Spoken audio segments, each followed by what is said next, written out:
Hello my dear students, very good morning. कैसे हैं आप सब लोग? चलिए शुरुआत करते हैं। आज आपका पावर वर्ड डे 75। तो भाई ये एक ऐसी सीरीज है जो आप पढ़ रहे हैं और सच में आपके कमेंट्स बहुत अच्छे हैं। आप लोग इस सेशन को बहुत पसंद कर रहे हैं।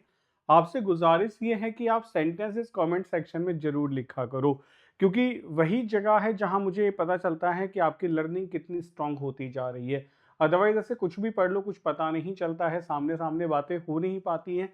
कमेंट सेक्शन एक जरिया है जहां मैं और आप एक दूसरे से इंटरेक्ट करते हैं। सो आई वांट कि आप कम से कम एक वर्ड को लेके एक या दो सेंटेंस जरूर लिख दिया करो कमेंट सेक्शन में। आई एम हैप्पी टू सी कि आप सीख रहे हैं। ये गुजारिश है, इसको जरूर पूरा कर देना। तो चलिए शुरुआत करते हैं डे 75 में। मैं कोशिश करता हूं कि कम से कम टाइम लेके आपको ज़्यादा से ज़्यादा चीज़ें मैं सिखा दूं, और मैं ये कंफर्म्ड हूं कि अगर आपने एक बार ये सीरीज कर ली तो इसके बाद आपको कोई सीरीज करने की ज़रूरत नहीं है वोकैब में। इसके कंप्लीट होने के बाद हम आपके प्रैक्टिस सेशंस कराना शुरू कर देंगे। सारे प्रीवियस ईयर क्वेश्चंस की जितनी भी वोकैब है वो, एज वेल एज ये सारे के सारे वर्ड्स मैं आपको करा दूंगा। तो मुझे लगता है कि आपको वोकैब में कभी दिक्कत नहीं होगी। तो चलिए शुरुआत करते हैं अपने सेशन के साथ में, मास्टर 20 वर्ड्स इन 20 मिनट्स। और आज का हमारा सबसे पहला वर्ड क्या होने वाला है? रैनिज। रैनिज का मतलब क्या होता है? वचन से मुकर जाना, बात से मुकर जाना। टू गो बैक यानी कि पीछे हट जाना। ऑन अ प्रॉमिस, आपने किसी से वादा किया था, उससे पीछे हट जाना। अंडरटेकिंग, आपने कुछ कर रखी है, कुछ देने का वादा, उससे पीछे हट जाना। या कॉन्ट्रैक्ट से पीछे हट जाना, कि आपने कहा कि मैं इस बात को नहीं मानूंगा, कॉन्ट्रैक्ट से पीछे हट जाना। जैसे ही reneged on his promise to help her. वो रेनिस्ड करता है on his promise to help her, कि भाई उसने वादा किया था लेकिन उससे पीछे हट गया। प्रॉमिस किया था, साथ देने का प्रॉमिस किया था, मदद करने का, उससे पीछे हट गया। तो इसके सिनोनिम्स क्या क्या हो सकते हैं? अच्छा वर्ड है बेटा। आप तो वैसे इसके लिए गो बैक का यूज करते हो, डिच का यूज करते हो, ठीक है, लेकिन आप नए नए वर्ड सब यूज कर सकते हो। डिफॉल्ट हो सकता है, डिफॉल्ट कर देना, वही है ना कि डिफॉल्ट कर दिया, बात से मुकर गया, ठीक है, रिट्रैक्ट कर गया, पीछे हट गया, बैकआउट कर जाना। ये तो कहते हैं ना, बैकआउट कर गया प्लान से, प्लान से पीछे हट गया। ब्रेक माने तोड़ देना, अबंडन माने छोड़ देना किसी को। अबंडन या डेजर्ट का मतलब होता है किसी को ऐसे छोड़ देना, कोई क्लेम ना रखना उसके ऊपर। फुलफिल, पूरा करना। कीप माने मेंटेन करना, बना के रखना। कीप का अर्थ यहाँ एज अ मेंटेन भी आप कह सकते हो। ऑनर माने सम्मान होगा, अपहोल्ड बनाना होगा। कॉम्प्लाई का मतलब होता है टू ओबे, किसी के ओबे करना, आज्ञा को मान लेना। नेक्स्ट आपका वर्ड आता है रिनंसिएटरी। रिनंसिएटरी का मतलब होता है त्यागपूर्ण। अच्छा, इसमें रिनंसिएशन आपको दिख रहा होगा, रिनंसिएट कर देना, त्याग देना, यानी कि characterized by the rejection of something, किसी चीज को क्या कर देना? रिजेक्ट कर देना। टिपिकली एक बिलीफ, किसी बिलीफ को छोड़ देना, क्लेम को छोड़ देना। और कोर्स ऑफ एक्शन, किसी काम को छोड़ देना, उसको आप कहते हो रिनंसिएटरी। रिनंसिएटरी एक एडजेक्टिव है, तो आप लिख सकते हैं he took a renunciatory stance on his previous statements. मतलब क्या करा? उसने ले लिया एक रिनंसिएटरी स्टांस, मतलब कैसा? त्याग कर देने वाला इंस्टांस ले दिया। किस पे? Stance on his previous statement से। सीधी सी बात है, पहली बातों से पीछे हट गया, उनको त्याग दिया, उनसे पीछे हट गया, उन बिलीफ को रिजेक्शन कर दिया, यानी कि उन बातों को मानने से मना कर दिया। क्या लिखेंगे? रिनंसिएटरी। लिखो वर्ड, बड़ा अच्छा है, रिनंसिएटरी। ओके, तो रिनंसिएटरी इंस्टांस हो सकता है, रिनंसिएटरी एग्जाम्पल हो सकता है कि वो बात से पीछे हट गया। रिजेक्टिंग होगा, रेलिंक्विशिंग होगा, पसंद ना करना। रिप्यूडिएटिंग हो जाता है अपनी बात से पीछे हट जाना, गो बैक, ठीक है, रिफ्यूज टू एक्सेप्ट। और एब्ज्योर, मना कर देना, डिनाई कर देना होगा।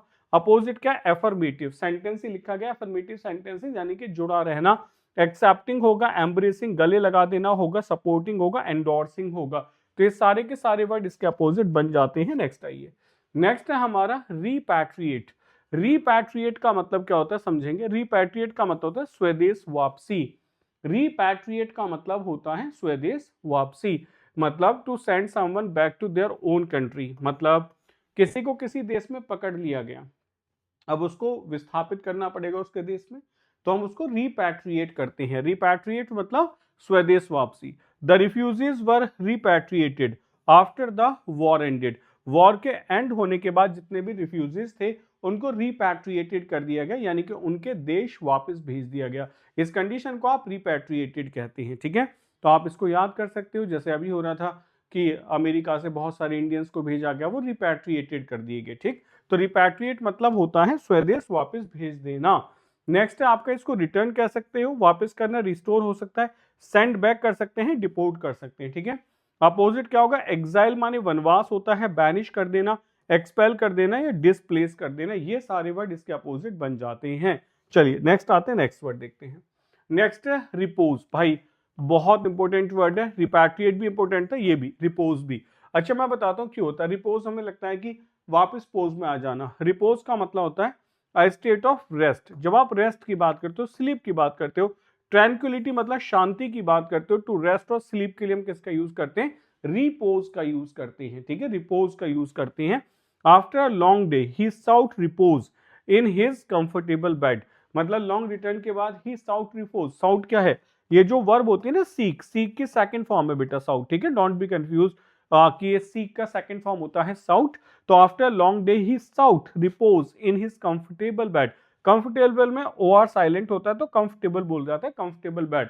अपने कंफर्टेबल बेड में वो रिलैक्स करने चला गया, what if out sought repose, ठीक है। नेक्स्ट इसका मतलब रेस्ट हो सकता है, रिलैक्सेशन होगा, ट्रैंक्विलिटी होगा, काम होगा या पीस होगा, ठीक है। अपोजिट क्या है, अपोजिट है एक्टिविटी होगा, कोमोशन। इंपॉर्टेंट वर्ड है कोमोशन। आप ऐसे समझो बहुत सारे मोशंस आपस में जुड़ गए, कोलाहल हो गया, शोर शराबा हो गया, कोमोशन हो गया। अनरेस्ट आ जाएगा, टर्बुलेंस होगा, एजिटेशन। टर्बुलेंस फ्लाइट में बहुत सुनाई होता है, अक्सर वैसे भी सुन रखा होगा कि टर्बुलेंस हो गया, तो वही कहते हैं ना, टर्बुलेंस हो जाना, शोर शराबा हो जाना, ठीक है। आइए रिप्रीहेंसिबल।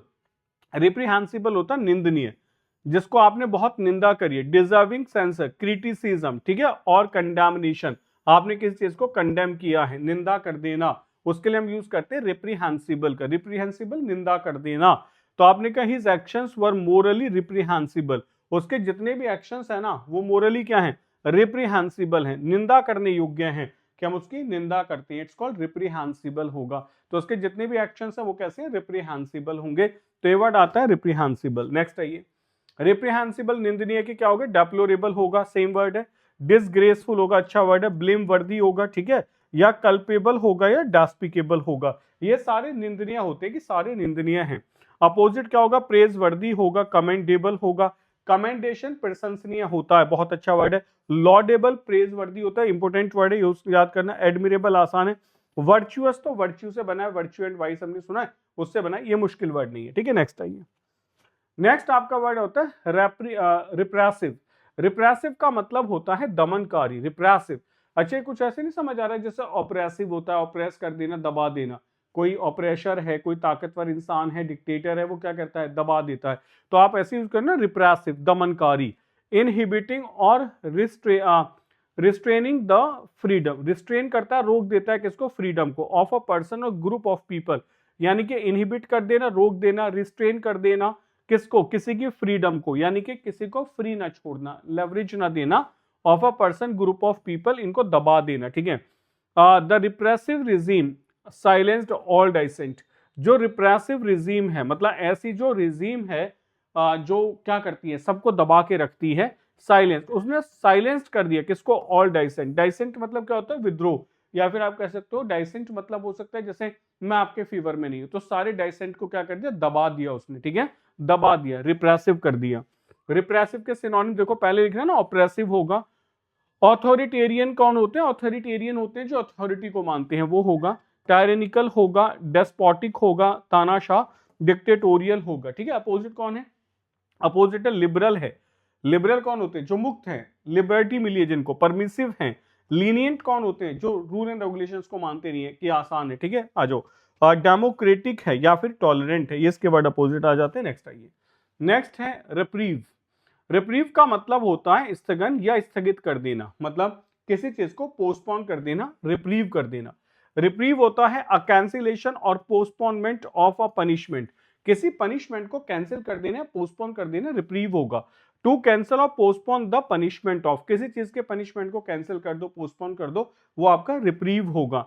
The prisoner received a last minute reprieve, prisoners ने रिसीव किया क्या, अ लास्ट मिनट रिप्रीव, समझ गए कि लास्ट मिनट में पोस्टपोनमेंट या डिले को, कैंसिलेशन को रिसीव किया। The prisoner received a last minute reprieve, कि लास्ट मिनट में क्या होगा, उसके पनिशमेंट को क्या कर दिया गया, स्थगित, पोस्टपोन कर दिया गया, तो रिप्रीव करना होगा।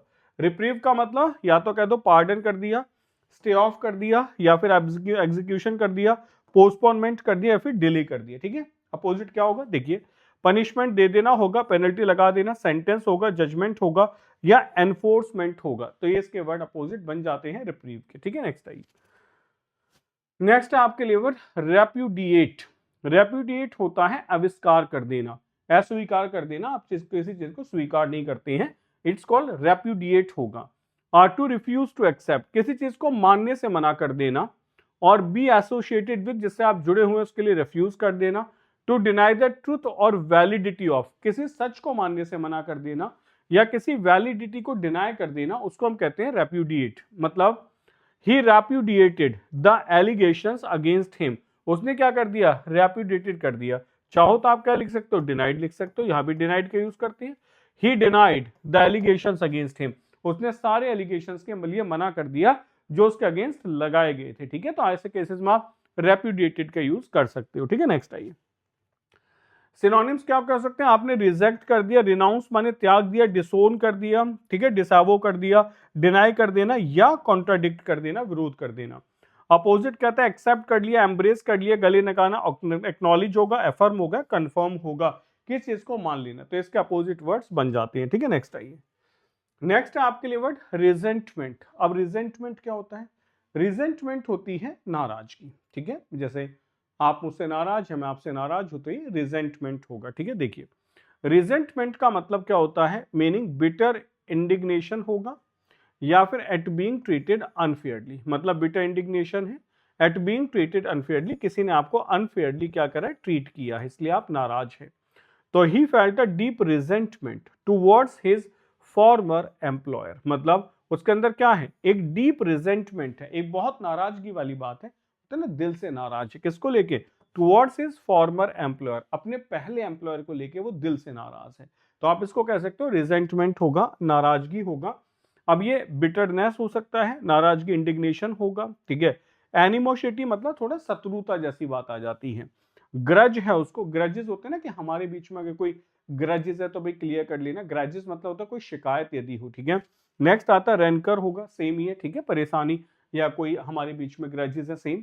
तो आपने कहा कंटेंटमेंट होती है संतोष, सेटिस्फैक्शन, सेम लिखा गया। गुडविल होगा, पीस होगा, एक्सेप्टेंस होगा, एक्सेप्टेंस मतलब होता है अच्छी चीज है, ठीक है ना, कि एक्सेप्टेंस है। चलिए, वर्ड आता है 10th वन, क्या है, रिजिलेंट है। रिजिलेंट का मतलब होता है कोई चीज लचीली है, रिजिलेंट होगा। एबल टू विदस्टैंड और recover quickly from difficult conditions, मतलब कोई आदमी बहुत रिजिलेंट पर्सनालिटी है, अभी डिफिकल्ट टाइम में था, एकदम से बाहर निकल आता है उससे, उसको आप रिजिलेंट कहते हैं। जैसे she is a resilient person who bounces back from setbacks easily, वो बहुत रिजिलेंट पर्सन है और वो जल्दी ही बाउंस बैक कर जाती है, बाहर निकल आती है from setbacks easily, easily setback से बाहर निकल आती है, तो रिजिलेंट होगा। इसको तो आप ऐसे याद कर सकते हो, देखो हर आदमी को रिजिलेंट होना चाहिए, मतलब मेरा मानना यह है, क्योंकि डिफिकल्ट टाइम्स सबके पास होते हैं, तो we have to bounce back, हमें उससे बाहर निकलना ही होगा, सेटबैक से, परेशानियों से बाहर निकलना होगा।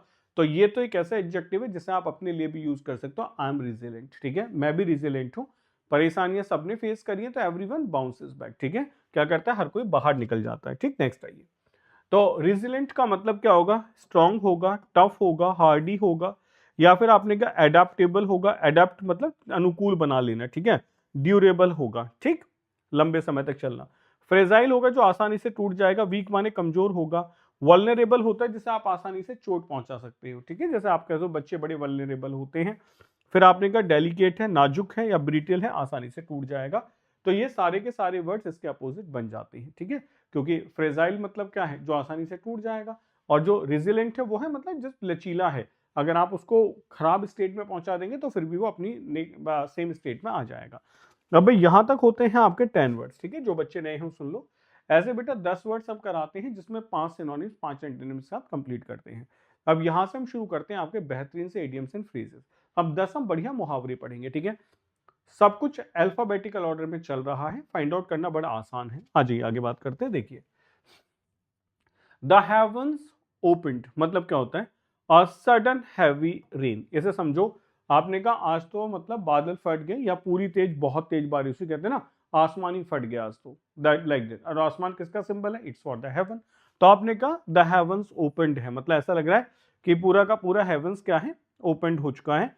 Just as we started the picnic the heavens opened and we had to run for cover. ठीक है, एकदम से बहुत तेज बारिश आ गई और हमें कवर के लिए भागना पड़ा, शेड के लिए भागना पड़ा। तो इसके लिए आपको याद आता होगा, एक मुहावरा होता है कैट्स एंड डॉग्स। याद आ गया, cats and dogs, cats and dogs. It is raining cats and dogs, बहुत तेज बारिश होना। ठीक है, और इसके लिए बहुत तेज बारिश के लिए आप एक और वर्ड यूज करते हैं, POURING, pouring.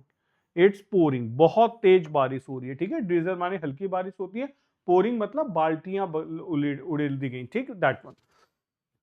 The heavens open, the icing on the cake. अब केक जो होता है, जब वो बन जाता है तो उसके ऊपर आइसिंग करी जाती है, उसको डेकोरेट करने के लिए अच्छी क्रीमी लेयर लगाई जाती है। तो हमने कहा an additional benefit that makes a good situation even better. मतलब कुछ बहुत अच्छा था, केक तो पहले से अच्छा, आपने कहा उसके ऊपर और आइसिंग कर देते हैं, कुछ अच्छे अच्छे फ्लावर्स डेकोरेशन और क्रीम से लगा देते हैं, तो पहले ही अच्छी चीज को और अच्छा कर देना। तो winning the award was great but the cash prize was the icing on the cake. मतलब अवार्ड जीतना ही बहुत बड़ी बात थी, लेकिन जो कैश प्राइज है ना, वो आइसिंग ऑन द केक है, यानी कि और बेहतर बनाने के लिए आइसिंग ऑन द केक होगा। ठीक है, नेक्स्ट आइए। नेक्स्ट है द ज्वेल इन द या और समवंस क्राउन। किसी के क्राउन में ज्वेल का होना, मतलब क्या है कि आपका क्राउन है, राजा का मुकुट, उसमें ज्वेल लगा हो, तो सीधी सी बात है, सबसे पहले तो क्राउन बहुत एक्सपेंसिव हो गया, उसमें कोई ज्वेल लगा हो तो और भी एक्सपेंसिव होगा। द मोस्ट वैल्यूएबल और प्राइज्ड पोजेशन, सबसे ज्यादा महंगा और प्राइज्ड पोजेशन क्या होता है, the jewel in the someone's crown. This painting is the jewel in her crown of art collection. ये जो पेंटिंग है ना, उसके आर्ट कलेक्शन में सबसे महंगी है। जैसे आपने कहा अगर आप बहुत अमीर आदमी है, कोई आपके घर आता है, तो आपने कहा जो कार्स है ना, these are the jewels in my crown, ये मेरे क्राउन में ज्वेल्स हैं, मतलब इतनी महंगी महंगी गाड़ियां हैं जो मुझे सबसे ज्यादा वैल्यूएबल चीजें दिखाई देती हैं। तो आप इसको ऐसे यूज कर सकते हो। ठीक है, नेक्स्ट आइए। नेक्स्ट है the joker in the pack. अब पैक में जो जोकर होता है, डेक का पार्ट तो है ही नहीं ना, इसका मतलब अनएक्सपेक्टेड कुछ है। तो हमने कहा एन अनप्रेडिक्टेबल और unexpected element in a situation. भाई डेक में जो जोकर होता है उसका क्या काम है, जोकर तो अलग चीज है, तो जोकर अगर आपके पास है तो वो अनएक्सपेक्टेड है।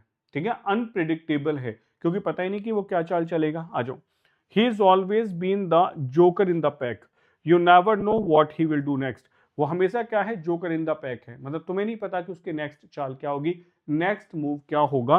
You never know what he will do next, तुम्हें कभी नहीं पता चलेगा कि अगली चाल उसकी क्या रहने वाली है। तो जोकर इन द पैक होगा। ठीक है, नेक्स्ट आइए। The jury is out. अब मानो कोई केस चल रहा है कोर्ट में और मैंने पूछा भाई डिसीजन हो गया, आपने कहा यार अभी तो जूरी नहीं बैठती है, वही छुट्टी पर है, जूरी इज आउट। ठीक है, जब तक जूरी आउट है कोई डिसीजन तो देगा नहीं, इसका मतलब कौन सी हैंग कंडीशन है। तो हमने क्या लिखा, a decision has not yet been made, अभी तक डिसीजन नहीं लिया गया, the situation is still under consideration. तो द जूरी इज आउट का मतलब है कि अभी तक केस चल रहा है, उसका डिसीजन नहीं लिया गया, वर्डिक्ट नहीं निकला है।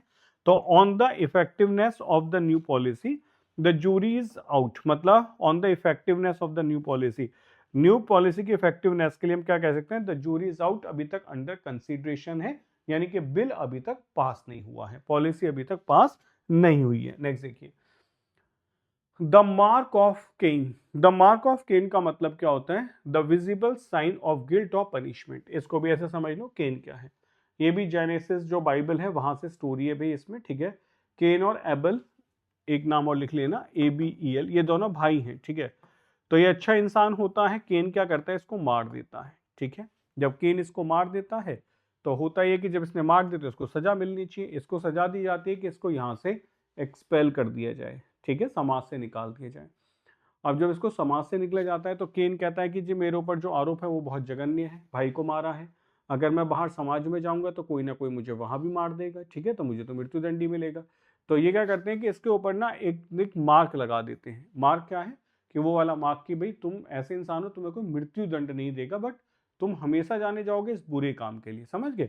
तो mark the mark of cane क्या हो गया, the visible sign of guilt और पनिशमेंट, तुम्हारे ऊपर गिल्ट और पनिशमेंट का साइन लगा दिया गया कि तुम गिल्टी हो ये सबको पता चलेगा, तुम पनिश्ड हो सबको पता चलेगा।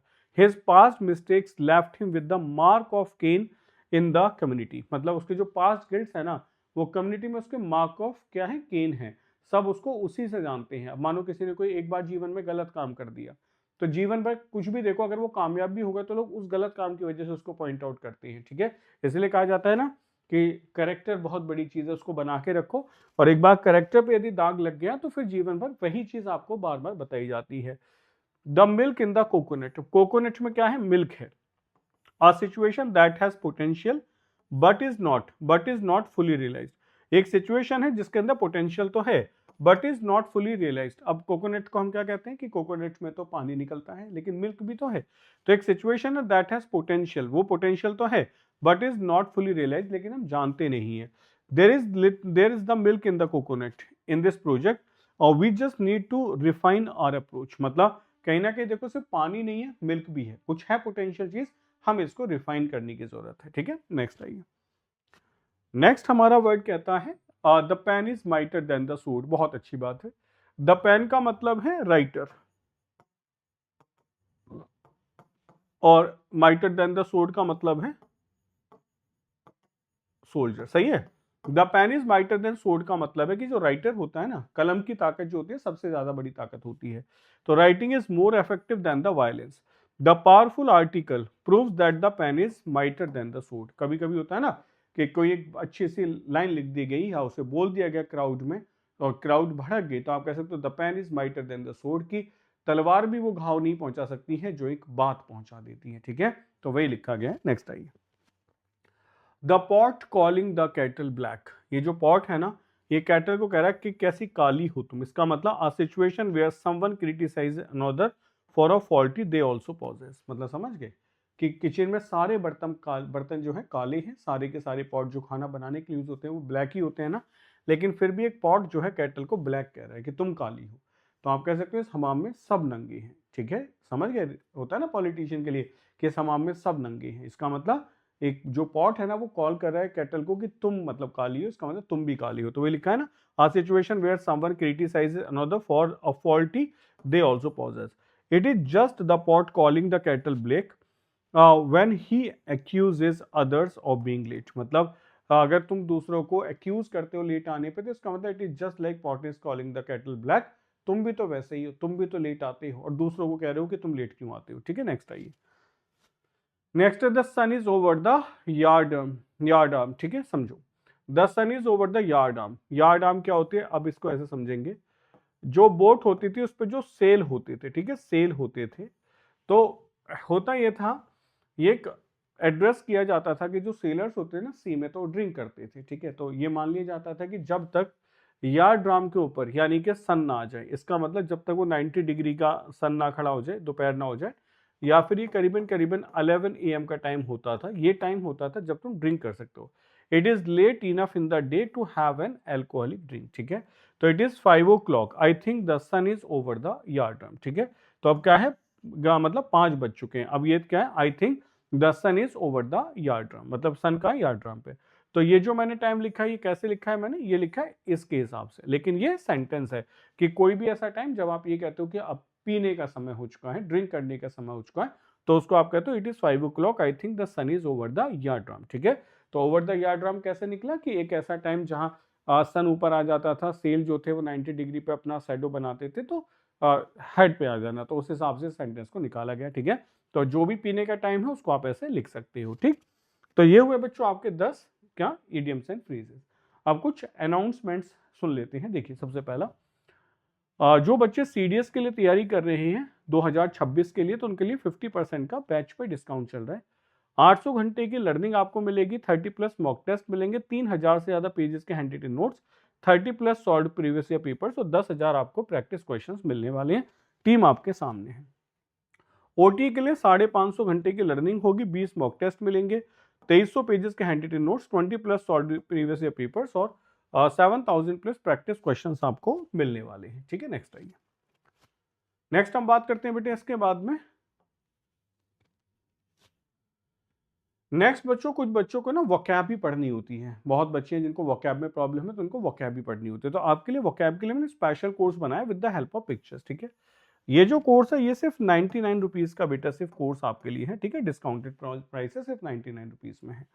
इसके बाद में जिन इंग्लिश को जो चाहते हैं कि इंग्लिश का कंप्लीट कोर्स पढ़ना है, जिसमें क्या क्या है, जिसमें आपके मुझे पूरी की पूरी ग्रामर चाहिए विद क्या, ग्रामर प्लस प्रैक्टिस क्वेश्चंस के साथ में। बेटा टॉपिक वाइज क्वेश्चन यहाँ मिलेंगे साथ के साथ, कुछ को लगता है कि मुझे वोकैब चाहिए, तो बेटा वोकैब का कोर्स यहाँ मिलेगा, प्लस कुछ को लगता है मुझे रीडिंग एबिलिटी सब कुछ चाहिए, वो सब मिलेगा। इसके साथ आपको मिलते हैं हैंड रिटन नोट्स। आपको हैंड रिटन नोट्स सब अलग से लेने की जरूरत नहीं है, वो सब आपको यहाँ मिल जाएंगे। तो पूरा कंप्लीट कोर्स आप यहाँ से ले सकते हैं। कैप्सूल कोर्स की यदि मैं बात करूँ तो ये बच्चों की नीड्स के हिसाब से बनाए गए कि आप किसी भी सेक्शन का कैप्सूल कोर्स ले सकते हैं, ठीक है। उससे लगा आपके लिए टेस्ट सीरीज है, टेस्ट सीरीज लाइव है। आप टेस्ट सीरीज अभी से बेटा शुरू करें, अपना स्टैंडर्ड चेक करो, अपना मतलब स्कोर चेक करो कि किस स्कोर पे अभी आप हैं, कितनी दूर हो आप इम्पैक्ट स्कोर से, वो सब आप पता लगा सकते हैं। यह है आपके लिए हैंड रिटन नोट्स, जिनसे पढ़ के आप अपने मार्क्स को बेहतर कर सकते हैं। आप जिसके चाहे हैंड रिटन नोट्स उसके ले सकते हैं। आपको लगता है कि मेरा कोई सब्जेक्ट पुअर है तो सब्जेक्ट के हैंड रिटन नोट्स ले लो। अगर आपको पूरा सीडीएस या ओटीएल लेना है तो उसके भी हैंड रिटन नोट्स आपके लिए अवेलेबल हैं। यहां बात करते हैं बेटा कुछ आपके लिए चीजें समझो। ये हमारे सोशल मीडिया बेटा प्लेटफॉर्म्स है, आप इन्हें ज्वाइन कर लें जिससे आपको सारी चीजें टाइम पे पता चलती रहें। ये जो टेलीग्राम चैनल है ये जरूर ज्वाइन कर लेना अभी, क्योंकि यहाँ पर आपको मिलती हैं आपकी पीडीएफ, ठीक है। पीडीएफ अगर ना मिले तो कमेंट सेक्शन में लिख सकते हो कि सर पीडीएफ नहीं मिली है, किसी वजह से कभी ना हो। 7409596601, ठीक है, ये आपके लिए व्हाट्सएप नंबर है। आप यहाँ कभी भी हमें कॉल कर सकते हैं, we will be happy to assist you. ये सब कुछ आपको कहाँ मिलेगा? आपको मिलेगा डिजिटल वेंचर की एप्लीकेशन पे, जैसे आप प्ले स्टोर से जाके अभी डाउनलोड करने वाले हो, ठीक है। तो प्ले स्टोर से जाके एप्लीकेशन को डाउनलोड कर लो, गोल सेलेक्ट कर लो अपना, और सीडीएस एग्जाम में आ जाओ, आपको सब कुछ वहीं मिलने वाला है। तो मिलते हैं आपसे नेक्स्ट क्लास में। Till then take care, bye bye, जय हिंद।